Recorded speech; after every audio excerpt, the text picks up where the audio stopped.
ভাই বোনেরা, আজকে আমাদের এখানে সমাবেত হওয়ার একটাই কারণ, যাতে আমাদের আর দেশে বিলম্ব না হয়। এই কারণে আজকে আমাদের এখানে সমাবেত হওয়া। আজকে যদি আমাদের দাবি মানলে না হয়, রাজপথ আজকে আমরা ছাড়বো না, রাজপথ থেকে কেউ যাবো না। আমাদের দাবি মানতে হবে, মানতে হবে। 6 মাসে রেখেছি, 6 মাসে রেখেছি, 6 মাসে রেখেছি। আমার ভাই হাসপাতালে, আমরা কেন পরিকার হলে, আমার ভাই হাসপাতালে, আমরা কেন পরিকার হলে, আমার ভাই হাসপাতালে।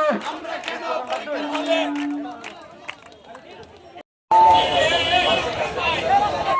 এইচএসসি ভাই বোনেরা যারা আছেন আশেপাশে, সবার কাছে অনুরোধ রইল, আমাদের আন্দোলনে আসে, আমাদের আন্দোলনকে সফল করুন।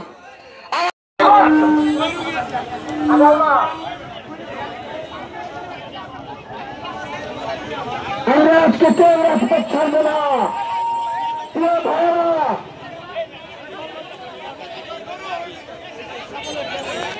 এই দিকে একটা প্রভাব আছে।